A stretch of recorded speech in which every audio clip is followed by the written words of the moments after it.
Halo sedulur, seputar dunia alur. Jumpa lagi di episode terbaru dari channel Seputar Dunia Alur.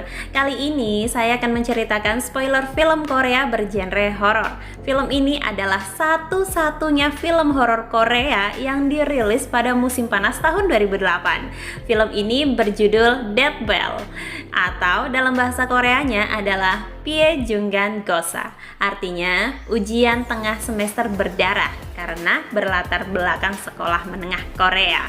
Sebelum lanjut ke cerita, jangan lupa untuk subscribe channel Seputar Dunia Alur ya sedulur. Like, share, dan komen. Thank you sedulur. Lanjut ya ceritanya.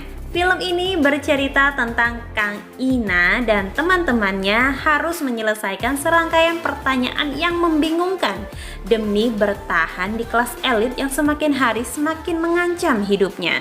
Film ini disutradarai oleh Yoon Hong Seung dan Nayato Fionnuala dan diperankan oleh Lee Bum Soo, Nam Gyuri, Yoon Jung Hee, Kim Bum, dan Son Yo Eun. Saya tegaskan lagi ya sedulur, ini hanyalah spoiler film. Lebih asyik lagi kalau sedulur nonton filmnya langsung, karena menonton film secara utuh akan mendapatkan kesan yang berbeda. Hopefully enjoy the video. Scene pertama, kita diperlihatkan seorang siswa bernama Kang Ina sedang kebingungan melihat kursi-kursi dan meja-meja terbakar. Tanpa Ina sadari, ada hantu sedang memperhatikannya.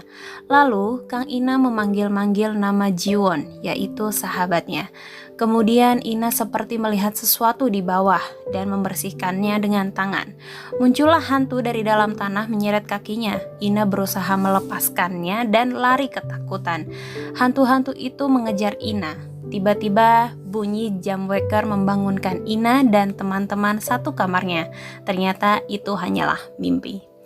Hari ini adalah hari terakhir ujian semester. Di ruang kelas di mana seluruh siswa sedang mempersiapkan ujian untuk mendapatkan nilai yang bagus. Sebelum ujian dimulai, seluruh handphone dikumpulkan.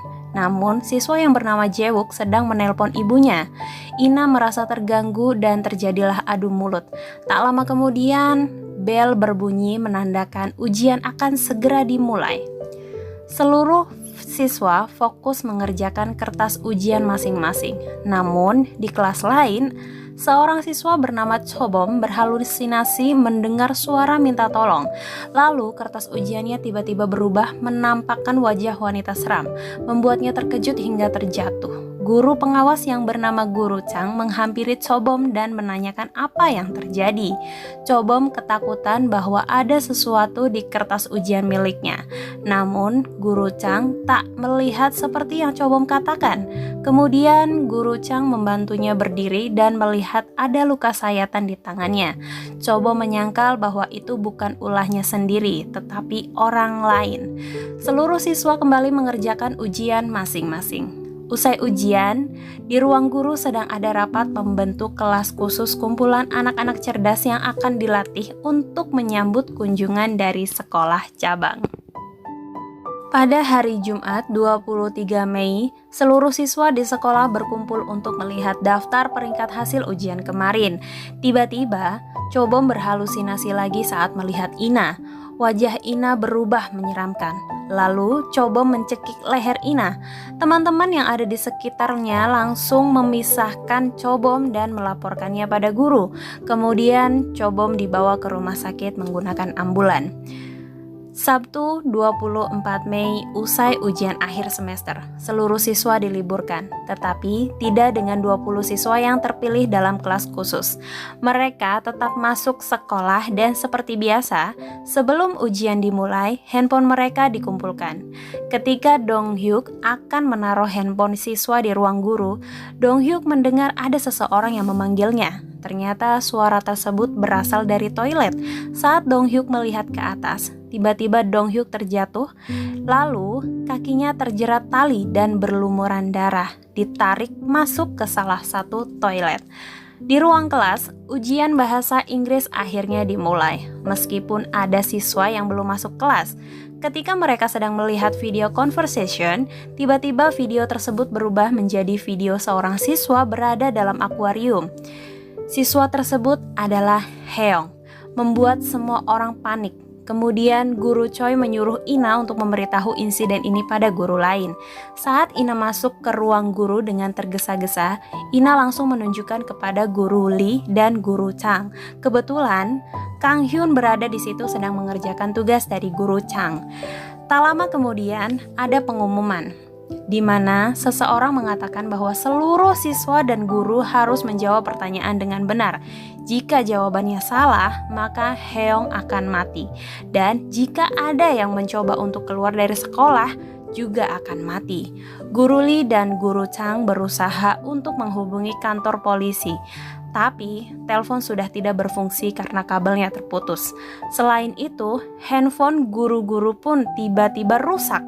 Karena hal itu, guru Chang meminta guru Lee pergi ke ruang PA dan menyuruh satpam untuk mencari cara agar bisa menghubungi polisi. Sementara itu, guru Chang, Ina, dan Kang Hyun pergi kembali ke kelas. Guru Lee masuk kelas dengan emosi dan memukul Kang Hyun, mengira semua ini adalah ulah Kang Hyun. Karena guru Lee menemukan keanehan di ruang PA. Meski Kang Hyun mengelak, Guru Lee tak percaya dan terus memukulnya. Guru Chang meredam emosi Guru Lee. Di tengah perdebatan tiba-tiba salah satu siswa berteriak melihat Heong tenggelam dan meninggal pada pukul 10.44 pagi hari. Guru Chang, Guru Choi, Ina, dan Kang Hyun mengikuti jalur kabel. Mereka melihat ada seseorang yang ternyata Chobom sedang meringkuk memegang benda tajam.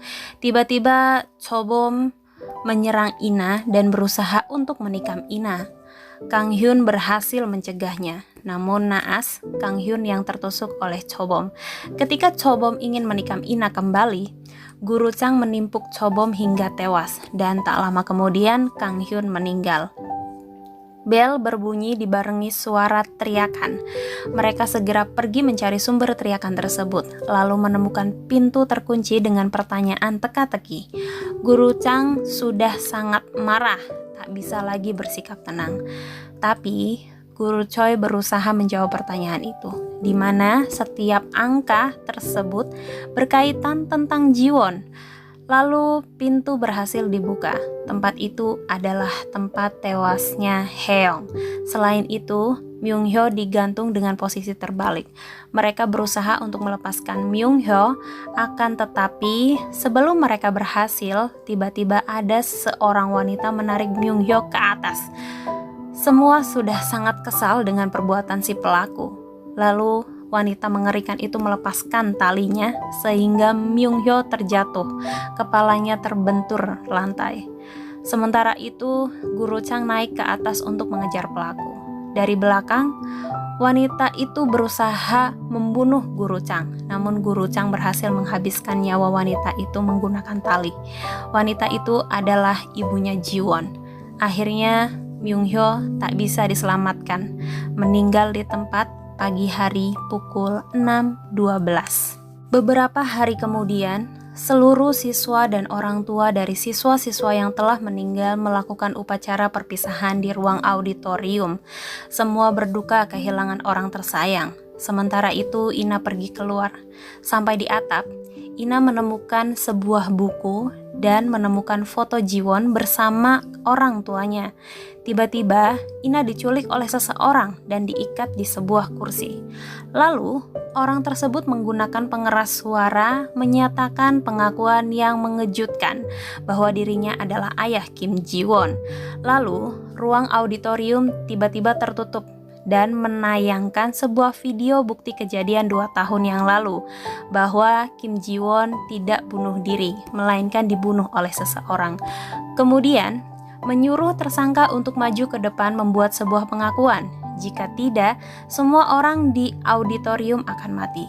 Kenyataan pun terungkap, di mana plot film ini beralur mundur menceritakan Jiwon melihat seorang guru membocorkan soal ujian kepada para orang tua murid dan disuap dengan uang. Guru itu adalah Chang-wook. Jiwon sangat kecewa. Lalu Jiwon meminta secara baik-baik kepada Guru Chang untuk berbuat adil karena Jiwon membutuhkannya. Tetapi Guru Chang tidak mau. Lalu Jiwon akan melaporkan kejadian ini kepada Dewan Pendidikan. Karena takut dan panik, guru Chang gelap mata akhirnya mencekik Jiwon. Kemudian Jiwon menyalakan kamera yang digenggamnya, merekam semua kejadian itu. Tanpa sengaja, Chobom melihatnya. Guru Chang mengambil sebuah kapak, lalu menyerang orang-orang sekitar. Guru Chang tak ingin mengaku sendirian bahwa orang tua siswalah yang membuatnya melakukan hal tersebut. Guru Chang tersadar ketika melihat dikelilingi oleh siswa-siswa yang mulai ketakutan melihatnya. Dari belakang, ada seseorang yang memanggil Guru Chang. Ternyata satpam adalah ayah Jiwon. Memeluk Guru Chang dan menusuknya. Seluruh orang tua dan siswa berlari keluar menyelamatkan diri. Guru Choi pergi ke tempat Ina dan menolong Ina. Sebelum Guru Chang meninggal, Guru Chang meminta maaf kepada ayah Jiwon. Lalu, alur film kembali mundur, menceritakan kedekatan Jiwon dengan orang tuanya. Karena usaha ayahnya bangkrut dan terlilit hutang, seluruh barang-barang di rumahnya disita oleh bank. Itulah yang memotivasi Jiwon untuk mendapatkan beasiswa demi meringankan beban keluarganya. Saat Jiwon telah meninggal di rumah duka, debt collector mengacak-ngacak ruangan rumah duka. Melihat kejadian itu, ayah Jiwon sangat emosi, lalu membunuh salah satu debt collector tersebut. Dan setelah itu, ayah Jiwon melamar kerja di sekolah tersebut sebagai petugas keamanan. Dan dari sinilah rencana balas dendam dimulai. Di akhir film, memperlihatkan bahwa yang menduduki peringkat 1 adalah Kang Ina. Film pun selesai. Sekian cerita spoiler dari film Death Bell asal negeri Ginseng. Film horor yang sangat sedih, cukup menguras air mata ya sedulur. Apakah sedulur sependapat dengan saya? Jauh di kolom komentar ya sedulur. Dari film ini banyak sekali pelajaran-pelajaran yang kita ambil. Poin pertama, kecurangan memang sering terjadi di mana-mana ya sedulur, entah itu di film atau kenyataan. Apalagi keserakahan karena uang dan jabatan tinggi, sampai-sampai menghalalkan segala cara untuk mendapatkannya. Tanpa disadari, perbuatan itu akan mempermalukan dirimu sendiri. Poin kedua, sepandai apapun kamu menyembunyikan rahasia, kejahatan pasti akan terungkap juga. Selalu berbuat baik dan adil ya sedulur. Kejahatan hanya akan merugikan dirimu sendiri. Poin ketiga, jangan mengambil keputusan di saat sedang marah, karena keputusan yang kita ambil bisa jadi salah. Kemarahan yang dirasakan hanyalah sementara, namun penyesalan yang dirasakan akan berkepanjangan. Selalu bersikap tenang dalam menghadapi situasi apapun. Ada sebuah kutipan dari Ali bin Abi Thalib. Jangan membuat keputusan di saat sedang marah, dan jangan membuat janji ketika sedang senang. Bagi sedulur yang udah nonton film ini, boleh tambahin di kolom komentar pelajaran apa saja yang dapat diambil dari film ini. Jangan lupa untuk subscribe, klik ring buttonnya agar tidak ketinggalan mendapatkan notifikasi dari channel seputar dunia alur. Share, like, dan komen juga ya sedulur. Thank you so much for watching sedulur, and see you next time. Bye-bye.